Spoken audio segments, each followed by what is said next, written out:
When it comes to games that claim to be Souls-like in any sort of way, I've gotten to the point where I'm immediately skeptical.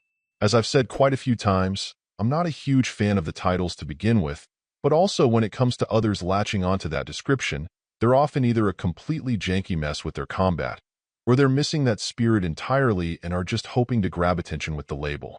In the case of Skelethrone, I'd say it's somewhere in the middle, and on the whole, it's all over the place.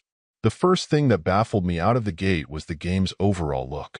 I've obviously gotten quite accustomed to pixel art graphics, the low-poly look, and some other odd visual styles. In this case, the game has a Frankenstein overall appearance that's very odd though, and sometimes a bit distracting. Mixing together more rough pixel art for the action, what varies between static images and different pixel looks in the backgrounds, and then what appears to be an assortment of stock images for your inventory items and things like character portraits, the game is all over the place.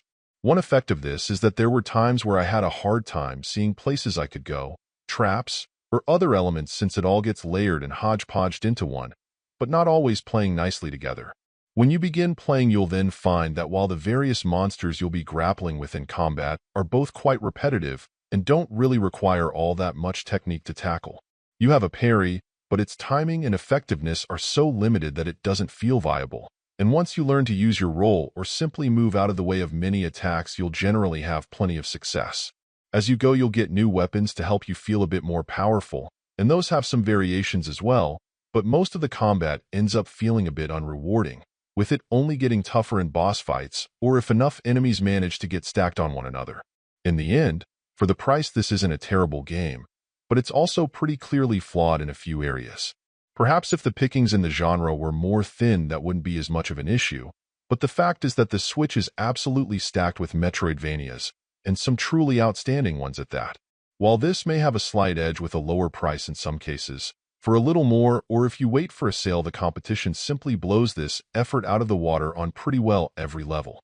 Overall, my final score for the game ended up being a 6, and if you're interested in picking it up, it's currently available on the Switch eShop for $14.99.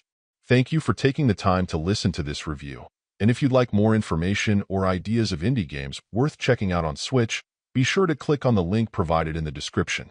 Until next time.